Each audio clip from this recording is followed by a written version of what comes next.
What happens when a father, who portrays the perfect image of love on social media, turns into the one who ends his own children's lives?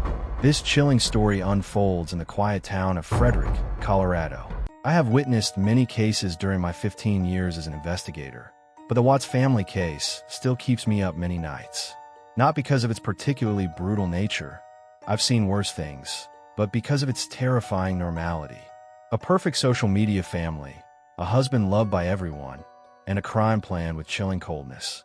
I still clearly remember the phone call that woke me up on the morning of August 14th, 2018. The clock showed 6:15 a.m. The chief of criminal investigation reports a missing person in Frederick, Colorado. A pregnant woman with 2 young daughters. Her husband claimed they disappeared while he was at work. I've heard this story too many times. Usually the husband knows exactly where they have disappeared to. When I arrived at the scene, a gray 2-story house on Saratoga Trail, local police were already present. Neighbors were gathered outside, whispering and pointing. A crying woman, identified as Nicole Atkinson, friend of missing wife, Shanann Watts. It was she who called the police when she couldn't contact Shanann after dropping her home at 2 a.m. from a business trip. I walked into the house and met Christopher Watts, 33, the husband. He was tall, muscular, with handsome looks but empty eyes. The first thing I noticed was the lack of emotion. There were no signs of worry, no signs of panic that you would see in a man whose wife and children had just disappeared. I start with basic questions. Watts said he woke up at 5 a.m., talked to Shanann about their breakup, and then left home to go to work. When I asked about the conversation, he described it as emotional but civilized. There were no arguments, no shouting, just a normal conversation about ending a marriage with a wife who is 15 weeks pregnant. I've been investigating long enough to know that this is not normal. We conducted a search of the house. Shanann's bag was still there. Her phone was found wedged between the sofa cushions. Wallet, medicine, keys, all intact. Her car is still parked in the garage. There was no sign of preparations to leave. There were no signs of disturbance or struggle. There was just one strange thing. The bedsheets in the master bedroom had been removed, and the pillowcases were found in the kitchen trash. Watts explains that Shanann often changes her bedsheets after each trip to remove the airport smell. I take note of this. It's a reasonable explanation, but it's also the kind of detail that killers often come up with to explain evidence. When I asked about their relationship, Watts insisted everything had been fine until recently. He talks about needing space and time for himself. There were no signs of past domestic violence, no contact orders, no police reports. A perfect family on the surface. I asked to see my neighbor's security cameras. The neighbor, Nathan, is willing to cooperate. As we watched the video, I noticed Watts' reaction. He became restless, more talkative, explaining in detail what he had done that morning, how he had packed the car, the work he had to do, the tools he had brought. Nathan looked at me, whispering that this behavior was not normal. Watts is usually very quiet, and he never parked his truck in the garage. Cameras showed Watts backing the company truck into the garage at 5:27 a.m., which Nathan said had never happened before. There are no images of Shanann or her daughters leaving the house. When I left, I asked Watts to come to the police station to take a formal statement. He agreed. I also requested the GPS of the company truck and the phone records of both spouses. On the way back to headquarters, I called my colleagues to learn more about the Watts family. They appear to be a normal, even exemplary family. Shanann, 34, works for a direct sales company called Lavelle, selling health products and supplements. She is very active on social media, regularly posting about her perfect family life. Her 2 daughters, Bella, 4 years old, and Celeste, 3 years old, appear in most of her posts. However, there is one notable detail. The family filed for bankruptcy in 2015. Although their income was good, about $90,000 per year, they were struggling with more than $70,000 in debt from credit cards, student loans, and medical bills.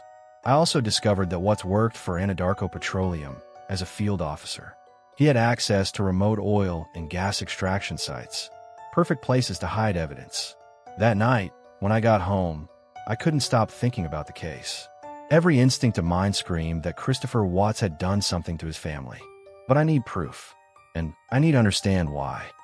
The next morning, August 15th, I arrived at the police station early to prepare for my interview with Watts. On my desk was a preliminary report of GPS data from his company truck.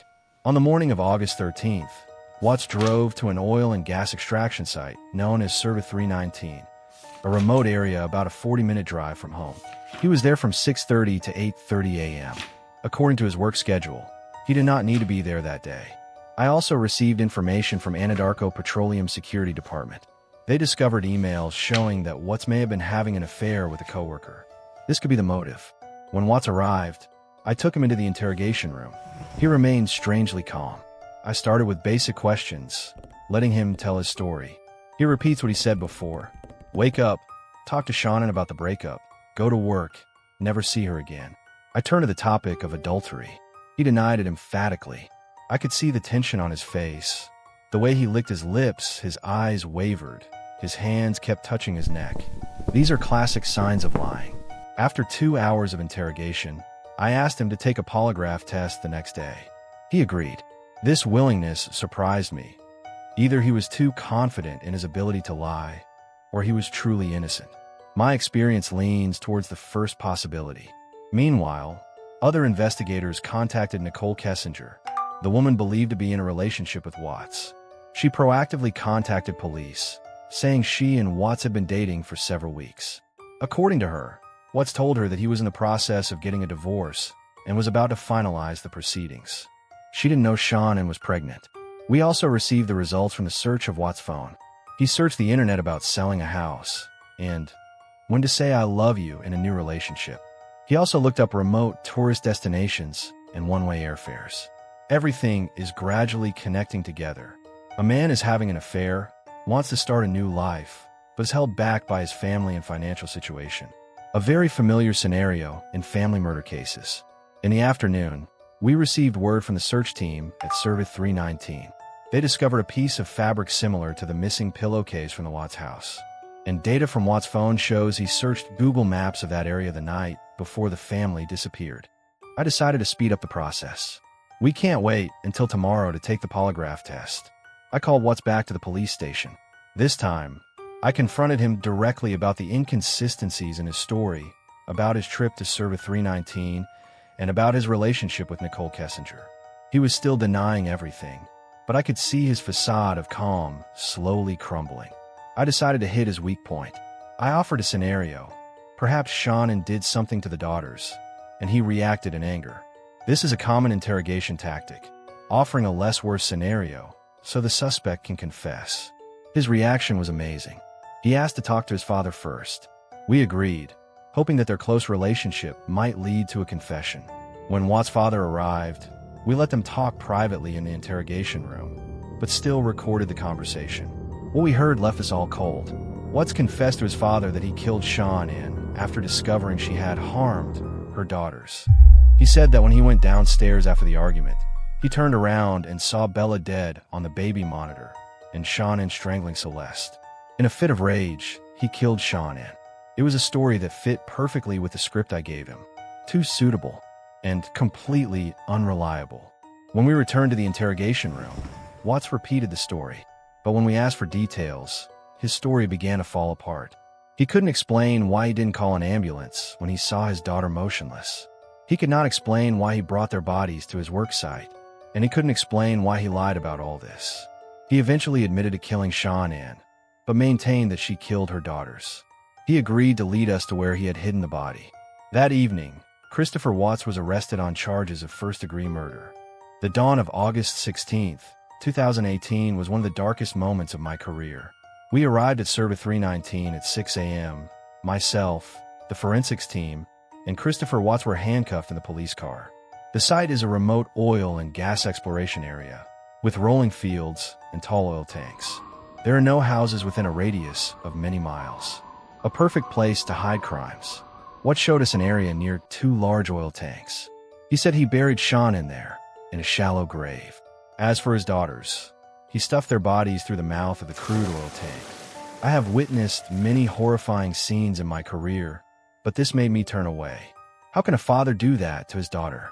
The forensic team begins work. They located Shanann's grave using metal detectors and sniffer dogs. The land here has been disturbed recently. They began to dig carefully. After about an hour, they found Shanann's body, wrapped in a bedsheet. The sheet was missing from their bed. She lay face down, curled up as if she had been thrown down hastily. She was still wearing the same gray pajamas she had on when Nicole brought her home. Preliminary examination showed that the cause of death was asphyxiation due to strangulation. There were no signs of any other injuries. There were no signs that she had fought back, no skin under her fingernails, no bruises on her hands or arms. This suggests that she may have been attacked while asleep or off guard. Recovering the girls' bodies is a much bigger challenge.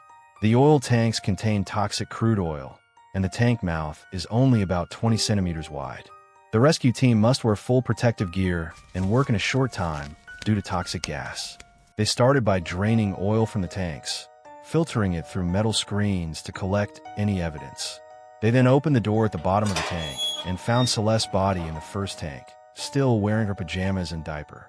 Bella's body was found in the second tank, wearing pink pajamas. Preliminary examination showed that both girls died of suffocation. Bella had lacerations to her lip and tongue, showing she had fought. Celeste showed no signs of resistance. Both had scratches on their bodies, possibly from being forced through the narrow opening of the tank. While the forensic team worked, I observed Watts. He stood there, still handcuffed, watching the proceedings with a blank expression. No tears, no emotions. There is only emptiness. It was one of the scariest things I had ever seen. Not the horrific sight before my eyes, but the complete lack of humanity in this man's eyes. When we returned to the police station, I decided to question Watts again. This time, I wanted the truth, not the story about Shanann killing her daughters, but what really happened. I confronted him with the contradictions in his story. I pointed out that if Shanann had killed his daughters as he claimed, an autopsy would have shown it. I asked him if he was willing to let the public believe that his wife was the child killer. Finally, he admitted that he had lied. He admitted to killing all three, but still did not provide details about how or why. I knew we wouldn't get the whole truth from Christopher Watts that day, but we had enough evidence to charge him with 3 counts of first-degree murder, plus 1 count of illegal termination of pregnancy, because Shanann was pregnant, and 3 counts of bodily harm. As I drove home that night, I couldn't stop thinking about what I had witnessed. How can one do that to his family? How could he look into his daughter's eyes and end their lives? And why? I knew that to understand this crime, I needed to understand Christopher Watts, not the perfect image he presented to the world, but the real person inside. In the following days, we delve deeper into the life of Christopher Watts. Each layer we peel reveals more disturbing details. We start with his relationship with Nicole Kessinger. They met in June 2018 at Anadarko, where they both worked. According to Kessinger's testimony, Watts approached her and said he was in the process of getting a divorce. He doesn't wear a wedding ring and acts like a single man. The messages between them show a rapidly developing relationship. After just a few weeks, they were exchanging passionate messages and spending most of their free time together.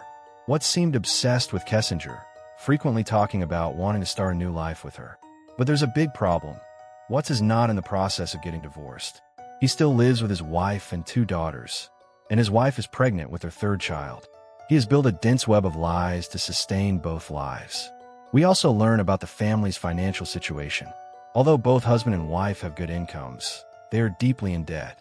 Their mortgage is $3,000 per month, and they owe more than $70,000 in credit card and medical bills. Watts searched for information about a second bankruptcy and about selling a house without a broker. A divorce would further worsen his financial situation. He will have to pay child support for his 3 children and may have to split half of his assets. For a man who wanted to start a new life, it was an unbearable burden. We also found out that the relationship between Watts and Shanann has been tense for weeks.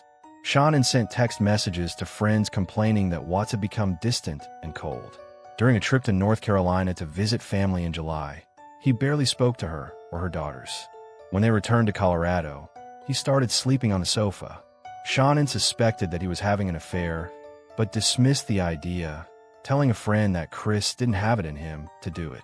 She bought self-help books on marriage and tried to arrange counseling sessions.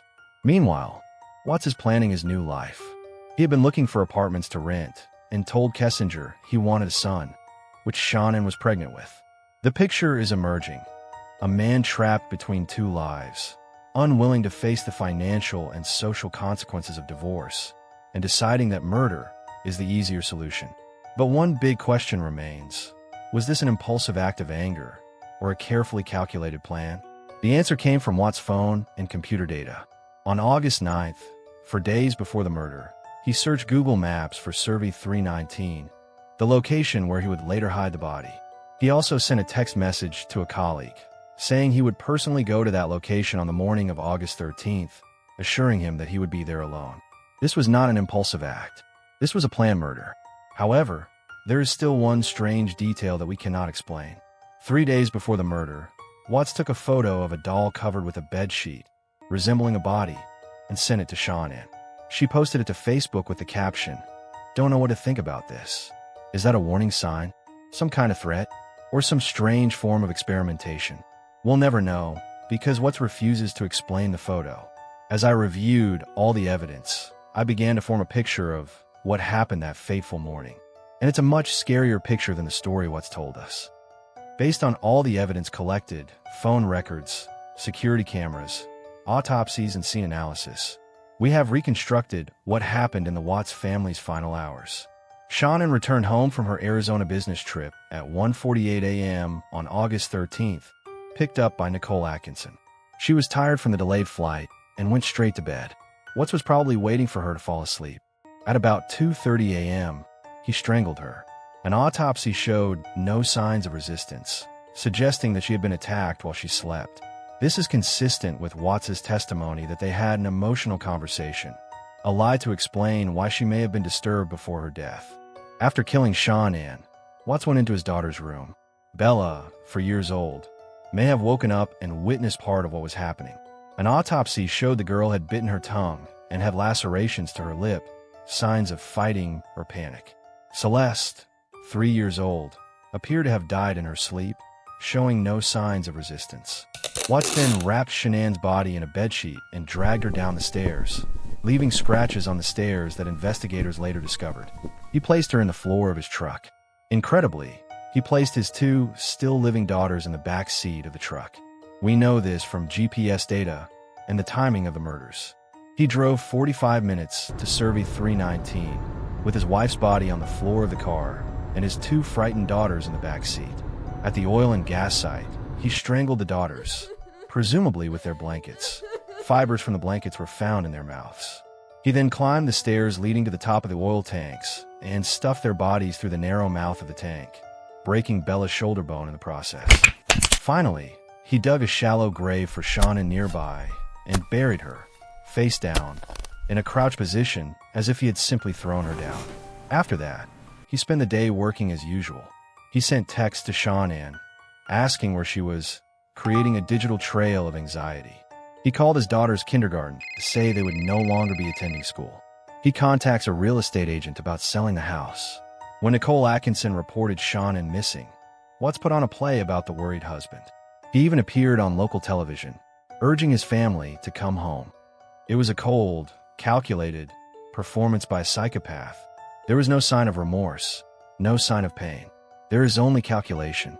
When I presented these findings to the prosecutor, they agreed that this was a clear case of premeditated first-degree murder. Watts planned to kill his family to start a new life with his lover. He carried out that plan methodically and coldly, and he tried to cover up his crimes with lies and pretenses. On November 6, 2018, facing the possibility of the death penalty, Christopher Watts pleaded guilty to all charges as part of a plea agreement. He was sentenced to 5 life terms without the possibility of parole, plus 48 years for illegal termination of pregnancy and 36 years for 3 counts of abuse of a corpse.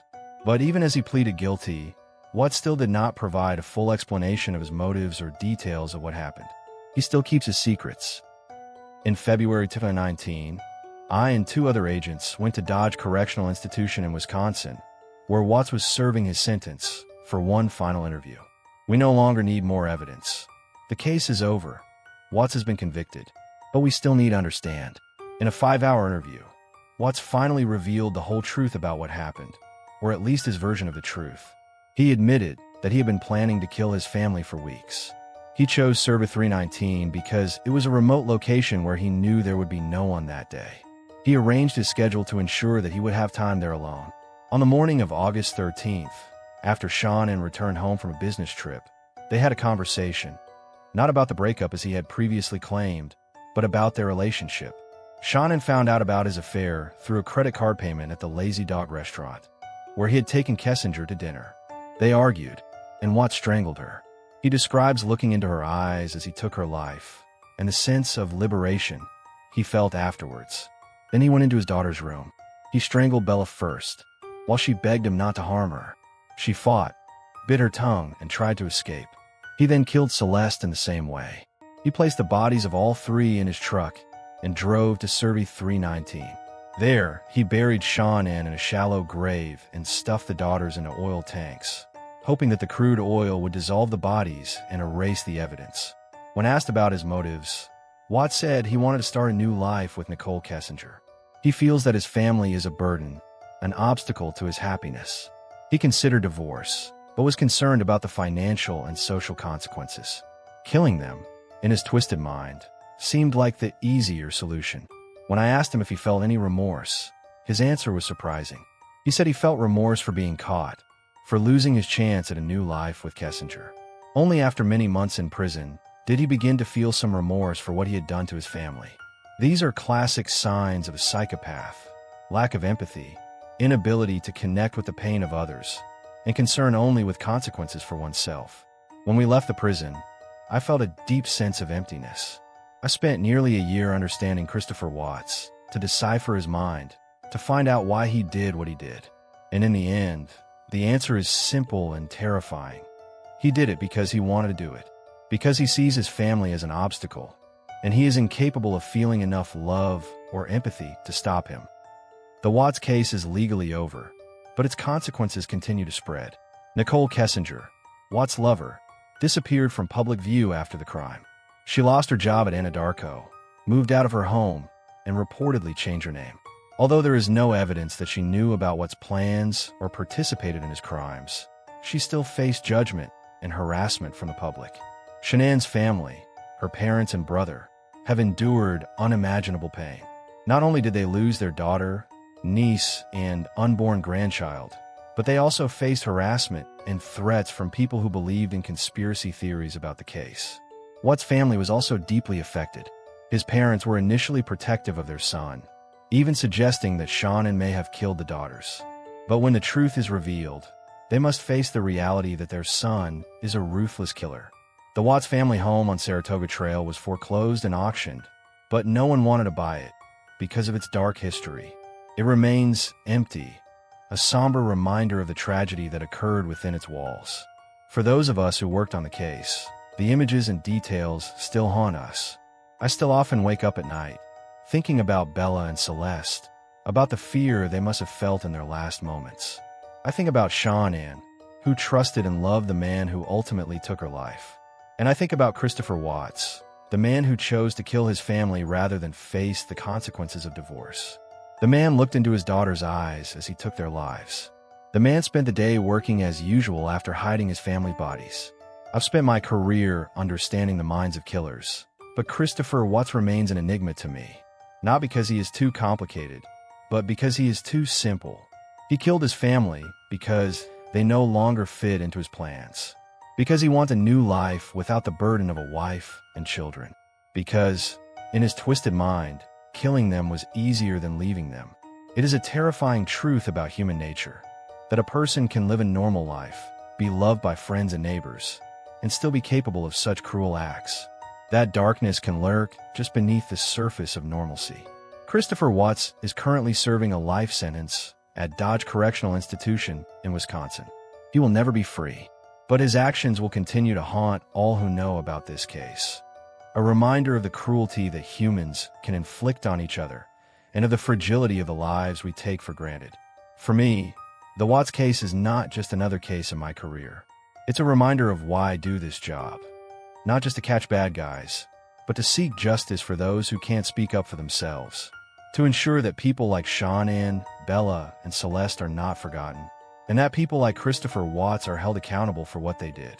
And maybe, just maybe, to understand the darkness in the human soul a little better, so we can recognize it before it leads to another tragedy. In the months following Christopher Watts' conviction, I worked with forensic psychologists to try to better understand his mind. The goal is not to justify his actions, but to understand them, to recognize warning signs that could help prevent similar tragedies in the future. Experts diagnosed Watts with antisocial personality disorder, commonly known as psychopathy. People with this disorder often lack empathy, have a tendency to pathological lying, and are incapable of feeling guilt or remorse. They are often very good at pretending to have normal emotions, wearing a mask of normalcy to blend in with society. This explains why Watts was able to live a normal life for many years, considered a good husband and father by everyone around him. He has learned to imitate appropriate social behaviors. But beneath the surface, he lacks the emotional connection that most of us take for granted. Experts also point out that Watts exhibits many of the characteristics of narcissism: an exaggerated belief in one's own importance, a need for admiration, and a lack of empathy. He sees himself as the center of his own universe, and sees others, including his family, as mere accessories in his story. When his relationship with Shanann no longer serves his needs, when he finds a new source of narcissistic supply in Nicole Kessinger, Shanann and her daughters become obstacles. And in his twisted mind, eliminating them was the logical solution. What's worrying is that there are no obvious warning signs. Watts has no history of violence. He does not abuse alcohol or drugs. He had no history of diagnosed mental illness. He seemed to be a normal, loving husband and father until he wasn't anymore. But looking back, there were subtle signs. The lack of real emotion in his social media posts. How he was able to completely separate himself from his family during his trip to North Carolina. How he could easily and convincingly lie about his affair. And of course, the strange photo of the doll covered with a bed sheet. A warning sign that no one noticed until it was too late. Perhaps the clearest warning sign came after the murder. Watts' reaction when his family disappeared. The lack of real worry, the lack of pain, the lack of emotion you would expect from someone who has just lost their family. Instead, he displays an uncanny calm, broken only when he is pushed into a corner by the evidence. This is why initial interviews in missing persons cases are so important. Not what people say, but how they say it, their body language, their emotional expressions, the little inconsistencies in their stories. That's what made us suspect Watts in the first place, and eventually led to the discovery of the truth. But even with all this knowledge, I'm still not sure whether we could have prevented a tragedy like the Watts case. How can you know that the man who lives next door to you, the seemingly loving father of the park, the seemingly devoted husband in his Facebook posts, is actually a psychopath capable of killing his own family? That's the question that haunts me, and I don't have the answer. For investigators, the Watts case emphasizes the importance of looking beyond the surface. Christopher Watts is the epitome of a loving husband and father on social media. If we had relied solely on his public image, we might have missed the subtle warning signs about his true nature. The case also highlights the importance of the first hours in a missing persons investigation. The quick response of Nicole Atkinson, who reported Shanann missing just hours after she went no contact, was the deciding factor. If she had waited longer, Watts might have had time to get rid of more evidence. For the public, the Watts case is a terrifying reminder that domestic violence can happen in any family, no matter how perfect they may seem on social media. It's also a warning about the dangers of judging a relationship based on what's shared online. Shanann regularly posts about her perfect family life, but behind those posts is a marriage that is falling apart and a husband who is planning to kill her. The case also raises questions about the role of the media in cases like this. In the first days after Shanann and her daughters disappeared, the story attracted national attention. Watts even appeared on local television, calling for the safe return of his family, an act we later learned was a cruel act. After Watts' arrest, the story became a media sensation, with countless articles, television shows, and podcasts analyzing every detail of the case. On the one hand, this attention helps raise awareness of domestic violence and its warning signs. On the other hand, it can also lead to the sanctification of the killer and further traumatization of the victim's family. For me personally, the Watts case changed the way I view my work. I have become more alert to subtle signs of deception and lack of empathy. I've learned to look beyond what people say and focus on how they say it. Their body language, their emotional expressions, the small inconsistencies in their stories. I have also become more aware of the impact this work has on my own mental health. Witnessing the worst that humans can do to each other, especially to the most vulnerable in society, can leave deep psychological scars. I began working with a therapist to process what I witnessed and find ways to maintain empathy without being overwhelmed by the pain of others. Ultimately, the Watts case taught me about the power and limits of justice. We have caught the killer. He will spend the rest of his life in prison. But that can't bring Shanann, Bella, and Celeste back. It cannot erase the pain their families and friends have endured. It cannot answer the ultimate question: why? Perhaps that is the biggest lesson from the Watts case. That sometimes there is no reasonable explanation for evil. Sometimes we have to accept that we cannot understand why people do such terrible things. All we can do is seek justice for the victims, support the survivors, and try to learn from the tragedy to prevent it from happening again. It's been nearly 7 years since that fateful day in August 2018, but the Watts case still haunts me. Not because of its brutality, although it is truly horrifying, but because of its terrifying normality. Christopher Watts is not a serial killer with a troubled past. He is not an addict under the influence of drugs. He is an ordinary man with an ordinary job, a house in the suburbs, and a seemingly perfect family. He can be your neighbor, your colleague, your friend.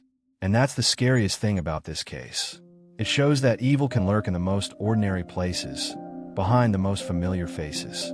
It goes to show that we never really know what's going on in the minds of others, even those closest to us. I often wonder if there is something we could have done differently. Were there any warning signs we missed? Could someone have intervened before it was too late? But the truth is, Christopher Watts hid his true nature very well. He wore the mask of normalcy for years, only taking it off during his family's final moments. And by then, it was too late. I also often think about Shanann and her daughters, about the life they could have had. Shanann will be 41 years old in 2025. Bella will be 11 years old, probably preparing to enter high school. Celeste will be 10 years old, and Nico, their unborn son, will be 6 years old. Instead, they are forever frozen in time. Shanann at 34, Bella at 4, Celeste at 3, and Nico never had the chance to be born. All because a man decided that their life was less valuable than his desire for a fresh start. That is something I cannot understand, no matter how many years I've spent studying the psychology of murderers. How could someone look into their daughter's eyes and end their lives? How could he bury his wife, who was carrying his son, in a shallow grave, as if she were nothing? Perhaps that is something we can never truly understand, the nature of evil. Not the epic, dramatic evil we see in movies, but the ordinary, everyday evil that lurks right before our eyes. Christopher Watts is currently serving a life sentence at Dodge Correctional Institution in Wisconsin. He will never be free. But even though he is imprisoned, the question remains: why? Why did he do that? Why did he choose murder instead of divorce? Why would he do that to his own family? Perhaps we will never know the answer. Perhaps there is no reasonable answer. Perhaps it was simply an act of pure evil, impossible to explain or understand. But that doesn't mean we should stop trying to understand. Because only by understanding the darkness in the human soul can we hope to recognize it before it leads to another tragedy. That's why I keep doing this work, even though it can be painful and difficult. That's why I keep looking for answers, even when they seem impossible to find. Because every answer we find, every lesson we learn, can help prevent another tragedy and save another life. And perhaps it is the true legacy of Shanann, Bella, and Celeste Watts, that through their tragic deaths, others can be saved. That their stories can raise awareness about domestic violence and the warning signs. That their tragedies can teach us to look closer, listen closer, and act faster when we suspect that someone is in danger. That is my hope, and that is why I tell this story. Not to exploit their tragedy, but to ensure that it is not forgotten, and that the lessons from it are not ignored. Because in this world, where evil can lurk in the most ordinary places, we need to be vigilant. We need to pay attention, and we need to be ready to act when we suspect that someone is in danger. That's what we owe Shanann, Bella, and Celeste. That's what we owe to all those who have lost their lives to domestic violence. And that's what we owe to ourselves and those we love. Because in the end, the Watts family story isn't just about death. It's also about life, and about how to protect it. As I stood before the graves of Shanann, Bella, and Celeste at Bethesda Cemetery in Aberdeen, North Carolina, I couldn't help but feel a profound sense of loss. Not just for the lives lost, but for the possibilities lost, lives cut short too soon. I placed fresh flowers on their graves and promised them I would never forget, that I will continue to tell their stories, that I will continue to seek justice for people like them, and that I will do everything I can to prevent a tragedy like this from happening again. That's the promise I keep every day when I wear my badge and do my job. That's the promise I hope we can all keep, to pay attention, to care, to act when we see someone in danger. Because only then will the deaths of Shanann, Bella, and Celeste not be in vain. Only then can we hope to prevent the next tragedy before it happens. And maybe, just maybe, that's how we can find some light in the deep darkness of the Watts case, by using it to illuminate the path forward, so that others don't have to meet the same fate. That's my hope. That is my prayer. And that is my commitment to Shanann, Bella, and Celeste Watts, that their deaths will not be in vain, and that their stories will continue to be told, so that others can be saved. Because in the end, that's all we can do: tell stories, learn from them, and try to do better, to remember those who have passed away, and to protect those who are still alive. That is the real legacy of the Watts case, and that's why I will never forget.